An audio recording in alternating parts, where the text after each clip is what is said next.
প্রিয় শিক্ষার্থীবৃন্দ, আসসালামু আলাইকুম। আতিক 83 ম্যাথ হতে স্বাগত জানাচ্ছি। আমি আতিকুর রহমান, সহকারী অধ্যাপক গণিত। আলোচনা করছি অনার্স চতুর্থ বর্ষ জীববিদ্যায় গাণিতিক মডেলিং এর অধ্যায় এক প্রজাতির অবিচ্ছিন্ন জনসংখ্যা মডেল। অধ্যায় 1।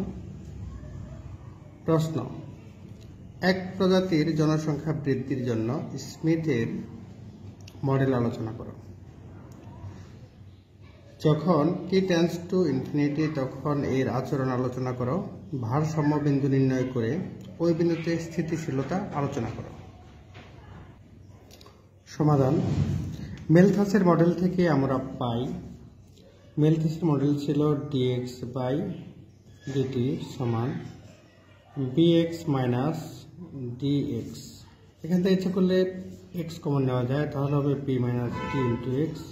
এটাকে ধরলাম a, এটুকু ধরলাম কত বলতো a, তাহলে ax। লক্ষ্য করো যেখানে a b d ধনাত্মক, b d ধনাত্মক ধ্রুবক। সাধারণভাবে b x এর ক্রমহ্রাসমান মানে ক্রমিক কমে ক্রমহ্রাসমান ফাংশন এবং d x এর ক্রমবর্ধমান ফাংশন। তাহলে দেখো b হচ্ছে ক্রমহ্রাসমান আর d হচ্ছে ক্রমহ্রাসমান ক্রমবর্ধমান। তাহলে ক্রমবর্ধমান থেকে ক্রমহ্রাসমান থেকে ক্রমবর্ধমান বিয়োগ করলে তার মানে ক্রমহ্রাসমান। তাহলে হচ্ছে a হচ্ছে এই দুটার বিয়োগ ফলে মূলত a। আমরা ধরতে পারি কত বলতো b মাইনাস d সমান কত বলতো a। তাহলে এটা হবে a হচ্ছে ক্রমহ্রাসমান ফাংশন, ক্রমহ্রাসমান ফাংশন হচ্ছে। হ্যাঁ, এখানে দেখো dx বাই dt x, এই যে b হচ্ছে x এর ফাংশন, তাহলে x কমন নিলাম x b হচ্ছে x এর ফাংশন, তাহলে b এর পরিবর্তে লিখলাম কত বলতো b সমান b অফ x। আর d সমান লিখলাম কত বলতো d সমান d অফ x। অনুরূপভাবে তাহলে a সমান লিখবো কত বলতো a অফ x। তাহলে দেখো এখানে bx কমন নিচ্ছি, b হচ্ছে b অফ x, d হচ্ছে d অফ x। আর তাহলে x ইন্টু এইটুকুর পরিবর্তে লেখা যায় a অফ x। হ্যাঁ, সমীকরণ আমরা দিচ্ছি কত 2। লজিস্টিক মডেল হতে পাই, লজিস্টিক মডেলে যেটা লেখা আছে যে লজিস্টিক মডেল হতে থেকে পাই আমরা পাই dx বাই dt সমান x into a minus cx। এটা কিন্তু আত্মস্থ করতে হবে আমাদের। লজিস্টিক মডেল হতে পাচ্ছি কত বলতো dx বাই dt সমান x into a minus cx। এখন দেখো এই x কে যদি নিচে নিয়ে যায় তাহলে 1 by x dx by dt, এই পাশে থাকবে কত a মাইনাস cx। নাম্বার দিচ্ছি 3।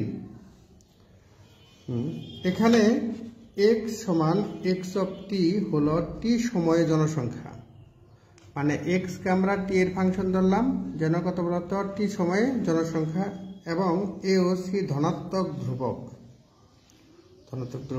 3 হতে দেখা যায় যে 1 by x into dx by dt একটি x এর যোগাশ্রয়ী ফাংশন। যোগাশ্রয়ী হচ্ছে যার পাওয়ার 1, সর্বোচ্চ পাওয়ার কত বলতো 1, অত ভগ্নাংশ থাকবে না পাওয়ারে।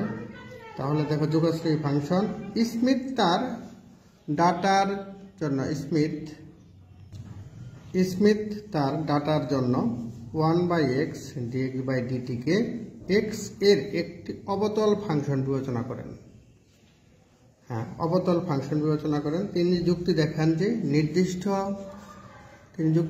যে নির্দিষ্ট প্রবৃদ্ধি হার x এর একটি ফাংশন x হওয়া উচিত, a অফ x হওয়া উচিত, যা জনসংখ্যা কর্তৃক তাৎক্ষণিক অব্যবহৃত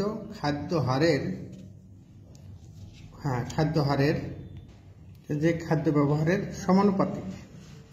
অর্থাৎ x হচ্ছে a into t minus f by t। t মানে দেখো t, এটা হচ্ছে কত f হচ্ছে কত বলতো a into t minus f by t। আমরা a কে যদি আলাদা করি তাহলে আমরা লিখতে পারি t by t minus F by t সমান a into t by t কত হয় বলতো 1 মাইনাস কত বলতো এফ বাই টি। আমাদের এটা 4 নাম্বার দিলাম। এখানে বর্তমান জনসংখ্যা কর্তৃক খাদ্য ব্যবহারের হার এফ, মানে বর্তমানে যে জনসংখ্যা আছে সেই অনুযায়ী খাদ্য ব্যবহারের হার এফ। জনসংখ্যা সীমাস্থ মানে অর্থাৎ সর্বশেষ মানে পৌঁছালে জনসংখ্যা কর্তৃক খাদ্য ব্যবহারের হার টি। তার মানে জনসংখ্যা সর্বোচ্চ মানে মনে করো যে এখানে এই কোন একটা রুমে কক্ষে 100 জন লোক বাস করতে পারবে, তাদের জন্য হচ্ছে কত বলতো টি। আর বর্তমানে ওইখানে মনে করো 40 জন লোক বসবাস করে, তাহলে এটার কত বলতো এফ। হ্যাঁ, এরকম বোঝাচ্ছে। তাহলে দেখো জনসংখ্যা খাদ্য ব্যবহারের হার টি। এখন এক্স এবং ডিএক্স বাই ডিটি এর উপর এফ নির্ভরশীল। এক্স হচ্ছে কি বলতো জনসংখ্যা, আর ডিএক্স বাই ডি বৃদ্ধির হার। এফ নির্ভরশীল বিদায় আমরা বিবেচনা করতে পারি কত বলতো এফ সমান c1 x, এফ সমান কত c1 x plus c2 dx by dt। Number এটাকে ধরলাম কত 4। ব্যাপারটা দেখো, হ্যাঁ, যদি জনসংখ্যার সহগ যদি জনসংখ্যা সহন ক্ষমতা কে হয় তবে সমীকরণ 3 নং হতে পাই। দেখো সমীকরণের 3 নং হতে পাই কত টি সমান c1 কে। এটাকে আমরা 6 নাম্বার ধরলাম, টি সমান ধরলাম c1 কে। হ্যাঁ, অতএব আমাদের এখানে দেখো অতএব dx বাই কত বলতো dt সমান x ইন্টু 2 নং হতে a অফ x 2 নং হতে পাই। তাহলে দেখো a অফ x এর মান কিন্তু আমরা পেয়েছি। দেখো 4 নং সমীকরণে দেখো 4 নং সমীকরণে a অফ x পেয়েছি কত a into 1 minus f by t, a into 1 minus f by t। 1 minus F by T. F এর মান কিন্তু এটা, এফ হচ্ছে কত c1 x, এ দেখো c1 x plus c2 dx by dt by টির মান হচ্ছে কত c1 k। আর এখানে দেখো আগের থেকে ছিল কত বলতো x ইন্টু a x। আশা করি এই পর্যন্ত বুঝতে পারছো। 5 ও 6 হতে পাই। লক্ষ্য করো যে এটাকে যদি আলাদা করলে তাহলে এখানে কত হবে x c1 by c1 k plus minus minus c2 by c1 k into dx by dt। এই কে কে কাটা যাবে, তাহলে দেখো এটা সমান হবে x into 1 minus x by k, এই c1 কাটা x by k minus c2 by c1 k dx by dt। এরকম হয়েছে। এখন দেখো এখান থেকে আমরা এটা যদি আমরা গুণ করে দিই, দেখো dx বাই dt সমান x এইটুকুর মধ্যে গুণ করে দিই তাহলে হবে 1 minus x by k minus x, এটার সাথে গুণ করে দিলাম তাহলে কত a x c2 by c1 k into dx by dt। আমরা এই dx বাই dt কে বাম পাশে নিয়ে আসবো, তাহলে হবে এটা বাম পাশে কমন নিলে এটা কমন নেওয়া যাবে, তাহলে কত হবে dx by dt plus ax c2 by c1 k into dx by dt সমান ax 1 minus x by k। তখন এমন হবে, এখন dx বাই dt কমন নিলে থাকবে কত, এখানে থাকবে কত 1 plus ac2 by c1 k into x, আর এই পাশে যা আছে তাই থাকবে। এখন দেখো dx বাই dt কে যদি আমরা এই পাশে রেখে দেই তাহলে এটা হবে কত dx বাই dt রেখে দিলাম, এটা এই পাশে ভাগ হয়ে যাবে, তাহলে এটা কত হবে x 1 minus x by k। আমরা এটাকে এইভাবে লিখতে পারি। দেখো তখন কিন্তু লেখা যায় এক্স এক্স কে কে যদি আমরা লসাগু নেই তাহলে হবে কে মাইনাস এক্স বাই কে। এখানে যদি আমরা কে কে লসাগু নেই তাহলে হবে কত বলতো, এটা নিচে আসবে কে plus a c two by C one x. এই কে কে কাটা যাবে, আমরা যা হোক এইভাবে লিখতে পারি, এভাবে লিখে রাখলাম। পরবর্তী line DX by DT X সমান এ এক্স এক্স, এখানে হবে কত বলতো কে মাইনাস এক্স বাই, অর্থাৎ এখানে কে কে কাটা দেওয়ার কারণে এখানে হবে K plus A into C two by C one. এখানে দেখো C two by C one into কত এক্স। কিন্তু আমরা সি টু বাই সি ওয়ানকে যদি এইভাবে প্রকাশ করি, অর্থাৎ সি সমান C one by C two, তাহলে সি সমান কত বলতো C one by C two, এটাকে উল্টে দিলে হবে ওয়ান বাই সি সমান কত বলতো C two by C one, এরকম হয়ে যাবে। সেই ক্ষেত্রে এটা হবে এরকম সমান, এই যে এরকম হবে X into K minus X by K plus A by, এটা হবে নিচে যাবে কত বলতো সি ইন্টু এক্স। এরকম আমরা এটাকে 7 নম্বর সমীকরণ লিখতে পারি। এটি এক প্রজাতির জনসংখ্যার জন্য স্মিথের মডেল। প্রশ্ন দেখো, দ্বিতীয় অংশে লেখা আছে যখন টি টেন্ডস টু ইনফিনিটি তখন এর আচরণ আলোচনা করো। তাহলে আমরা দ্বিতীয় অংশ দেখি। দ্বিতীয় অংশে লেখা আছে দেখো সমীকরণ 7 হতে পাই, যে সমীকরণ 7, এটা 7 সমীকরণ কত ডিএক্স বাই ডিটি সমান X K minus X by K plus A by C X. তাহলে দেখো এটাকে যদি আমরা আর গুণ করে দিই তাহলে এটা যাবে উপরে আর এটা যাবে নিচে ডিএক্স এর এই পাশে, আর ডান পাশে যা হবে ডিটি। আমরা আশা করি এই পর্যন্ত বুঝেছি। এখন দেখো এটাকে আমরা কভার আপের নিয়মে করব। তাহলে কভার আপের নিয়ম অনুযায়ী হবে এক্স কে রেখে দিব। দ্বিতীয় অংশ দেখো, তৃতীয় অংশ সমীকরণ 7 নং হতে পাই, আমরা এরকম পাচ্ছি। এবার এটাকে যদি আমরা এরকম করি, দেখো কভার আপের নিয়মে করতে চাই, দেখো এখানে যদি আমরা এরকম ইন্টিগ্রেশন চিহ্ন দিই, এরকম দেখো এখানে কভার আপ নিয়ম, এক্স রেখে দিলাম, এক্স লিখলাম। কভার আপের নিয়ম হচ্ছে যে এটা সমান মনে মনে 0 ধরতে হবে। তাহলে এখানে বসাই কে মাইনাস 0, এক্স এর মান 0, তাহলে কে প্লাস 0 কারণ এক্স এর মান 0, এটা হলো প্লাস। এখন কে মাইনাস আরেকটা উৎপাদক, নিচের উৎপাদকগুলো কে মাইনাস কত বলতো এক্স। এবার এটা সমান মনে মনে 0 ধরবা, কে মাইনাস এক্স সমান 0, তাহলে কে মাইনাস এক্স সমান যদি 0 হয় তাহলে কে সমান কত বলতো এক্স, তার মানে এক্স সমান কে। তাহলে এখানে দেখো যখন এক্স আছে তাহলে এখানে কত বসাবো কে, এখানে বসাইলাম K plus A by C into K, কারণ এখানে এক্স আছে, কিন্তু এখানে হবে ডিএক্স সমান কত ডিটি। এখানে ইন্টিগ্রেশন চিহ্ন দিয়েছি, এই পাশে ইন্টিগ্রেশন চিহ্ন দিব। আশা করি এটা বুঝতে পারছো। দেখো এখান থেকে দেখো এটুকু আরেকটু আগাই, সমান ইমপ্লাই দ্যাট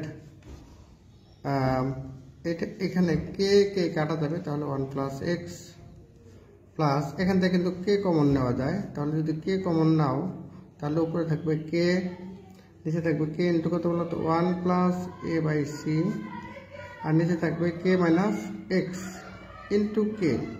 এই কে কে কাটা, তাহলে 1 প্লাস এ বাই সি হ্যাঁ বাই কে মাইনাস এক্স এরকম ডিএক্স সমান এ ডিটি।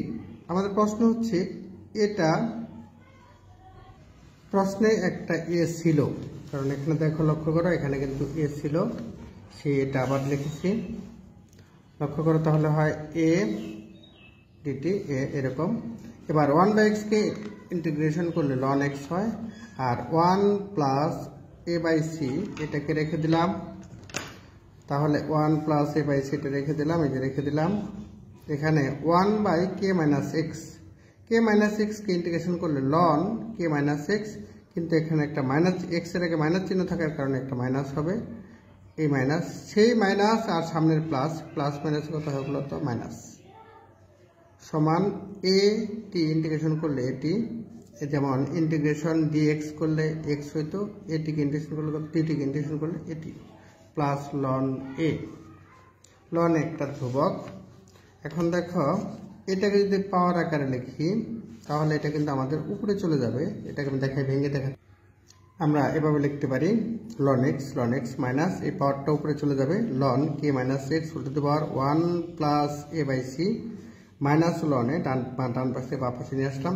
এখন দেখো লন বিয়োগ থাকার কারণে এগুলা কিন্তু ভাগ হয়ে যাবে, তার মানে লন এক্স বাই, এখানে দেখো এটা বিয়োগ আছে তাহলে ভাগ A into K minus X whole to the power 1 by A by C সমান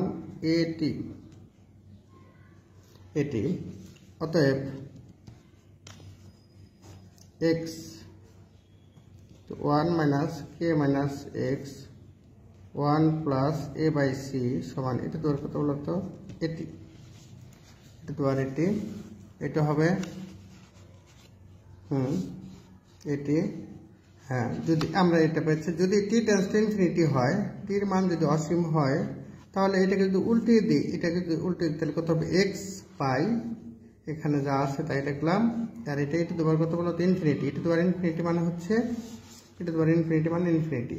তাহলে এটা যদি উল্টে যায়, দেখো এটাকে আমরা লিখতে পারি, এটা তখন ইনফিনিটি হবে যদি এটা 0 হয়, 0 দ্বারা কাউকে ভাগ করলে ইনফিনিটি হয়। তাহলে কত বলতো A into K minus X whole to the power 1 plus A by C tends to infinity. তাহলে এ যেহেতু ধ্রুবক, এ 0 হতে পারে না, তাহলে কে মাইনাস এক্স তার পাওয়ার এত টেন্ডস টু কত বলতো ইনফিনিটি হলো, এত টেন্ডস টু ইনফিনিটি। তাহলে দেখো এটা টেন্ডস টু ইনফিনিটি। এবার পাওয়ারটাকে আমরা বাদ দিয়ে দিই, তাহলে হচ্ছে কত বলতো K minus X tends to infinity, অর্থাৎ কে মাইনাস এক্স যদি 0 কাছাকাছি হয় তাহলে বলতে পারি কে 0 এক্স এর কাছাকাছি, অর্থাৎ এক্স টেন্ডস টু কে। আমাদের কে হচ্ছিল সহন ক্ষমতা। তৃতীয় অংশ দেখো, তৃতীয় অংশ লেখা আছে ভারসাম্য বিন্দু নির্ণয় করে ওই বিন্দুতে স্থিতিশীলতা আলোচনা করো। লক্ষ্য করো ভারসাম্য বিন্দুর জন্য dx বাই dt সমান 0, তাহলে dx বাই dt 7 নং হতে পাই, dx বাই dt হচ্ছে x into K minus X by K plus A by C into X. তাহলে দেখো এটা যদি গুণ করে দাও, এটা 0 সাথে গুণ করে দিলে 0 হয়ে যাবে, তাহলে হচ্ছে এ দ্বারা যদি ভাগ করে দাও তাহলে এটাও 0 হয়ে যাবে। তাহলে হচ্ছে কত বলতো x into K minus x, তাহলে এক্স 0 অথবা কত বলতো কে মাইনাস এক্স সমান 0। তাহলে কে মাইনাস এক্স সমান যদি 0 হয়, কে মাইনাস এক্স সমান 0 হলে আমরা লিখতে পারি কে সমান এক্স, অর্থাৎ এক্স সমান কে, লিখতে পারি। তাহলে দেখো এটা হচ্ছে ভারসাম্য বিন্দু। প্রথম ক্ষেত্রে এক্স সমান 0, প্রথম ক্ষেত্রে কত এক্স সমান 0 এর সাপেক্ষে যোগাশ্রয় করার জন্য ধরি এক্স সমান 0 প্লাস অ্যাপসিলুয়েন্ট, যেখানে অ্যাপসিলুয়েন্টের অবস্থা 1 থেকে অনেক অনেক ছোট। সমীকরণ 7 হতে পাই। তাহলে দেখো সমীকরণ 7 এ আমাদের যেটা লেখা আছে dx বাই কত বলতো dt সমান এ এক্স এরকম ছিল K minus X by K plus A by C into X. তাহলে দেখো এক্স এর পরিবর্তে হবে অ্যাপসিলুয়েন্ট, তাহলে এখানে হবে কত অ্যাপসিলুয়েন্ট বাই ডিটি, আর এখানে হবে A epsilon K minus epsilon K plus A by C into epsilon, এরকম হবে আর কি। পরটা দেখো, তাহলে আমরা যদি এটা ভাগ করে দিই অ্যাপসিলুয়েন্টের মান অতি ক্ষুদ্র হওয়ায় এই অ্যাপসিলুয়েন্ট এবং অ্যাপসিলুয়েন্ট গুণন হয়ে অ্যাপসিলুয়েন্ট স্কয়ার হবে, অর্থাৎ উপরে তখন হবে ডি অ্যাপসিলুয়েন্ট বাই কত বলতো ডিটি সমান কত এ কে অ্যাপসিলুয়েন্ট মাইনাস কত A epsilon square by K plus A epsilon by কত বলতো সি। এই স্কয়ার হওয়ার কারণে আমরা কিন্তু এইটা বাদ দিব, যোগাশ্রয় করার কারণে এটুকু বাদ, তাহলে থাকবে কত বলতো এ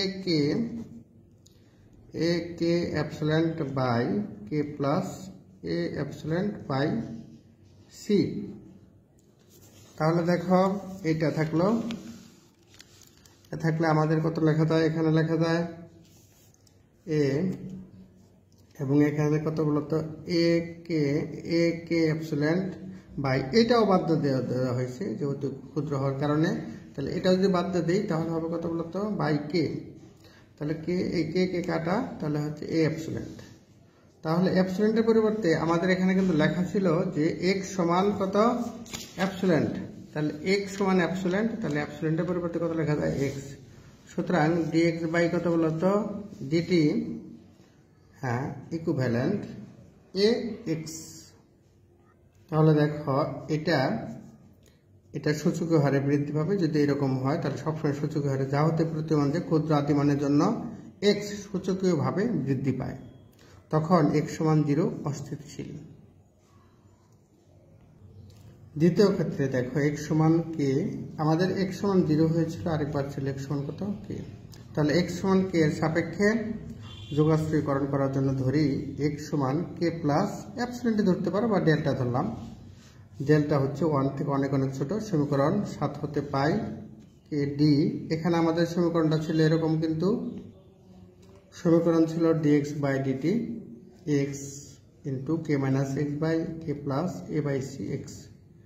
এখন দেখো এখানে এক্স এর পরিবর্তে বসাবো এক্স এর পরিবর্তে বসাবো কে প্লাস ডেল্টা।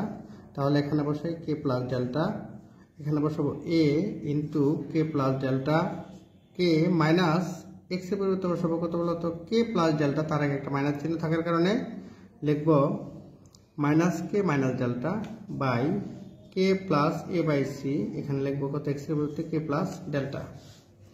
এই কে কাটা যাবে, তাহলে হচ্ছে কত বলতো দেখো এটা ধ্রুবক ডি কে বাই ডিটি, এটা 0 হয়ে যাবে, থাকবে ডি এপসিলন বাই কত ডি ডেল্টা বাই ডিটি সমান A into K plus delta minus delta by K plus A by C K plus delta. এরকম এখন এটাকে যদি সরলীকরণ করতে চাই তাহলে আমাদের যে কাজটা করতে হবে, এখন দেখো ডেল্টা দ্বারা যেটাকে গুণ করে দাও তাহলে ডেল্টা স্কোয়ার, তাহলে স্কোয়ার জাতীয় পদ বাদ পড়বে, সেই ক্ষেত্রে এটা যদি আমরা গুণ করে দেই, দেখো ডেল্টা, হ্যাঁ এটা গুণ করে দেই। এখানে দেখো এই ডেল্টা স্কোয়ার থাকার কারণে এটা বাদ, কারণ সরলীকরণের ক্ষেত্রে স্কোয়ার থাকা যাবে না, এটাও বাদ দেওয়া হয়েছে। তাহলে থাকবে কত minus A K delta by K, A K delta by K, K কাটা, তাহলে থাকবে এ ডেল্টা। দেখো ডি ডেল্টা ডেল্টা আমরা এখানে কিন্তু পেয়েছিলাম, লিখেছিলাম যে এক্স সমান কে প্লাস ডেল্টা। তাহলে দেখো শুধু ডেল্টা হচ্ছে, এটা থেকে লিখতে পারি এক্স মাইনাস কে। তাহলে যেখানে ডেল্টা আছে সেখানে আমরা এক্স মাইনাস কে দিব, এক্স মাইনাস কে ইকুইভ্যালেন্ট এ ইন্টু এক্স মাইনাস কে। এটা হচ্ছে যখন টি টেন্ডস টু কত বলতো ইনফিনিটি, তখন এক্স, যখন টিটা অসীম হবে তখন এক্স কার কাছাকাছি চলে যাবে, কে এর কাছাকাছি চলে যাবে। সেটা বলা হচ্ছে যে অসীম সময় এটা বাড়তে বাড়তে এটা 0 হয়ে যাবে, তার মানে তখন কিন্তু এটা এরকম হবে। সুতরাং এক্স সমান কে স্থিতিশীল, মানে এটা বেড়েও স্থিতিশীল হয়ে যাবে। আশা করি বুঝতে পারছো। যাই হোক, তোমাদের জন্য শুভকামনা থাকলো। আল্লাহ হাফেজ।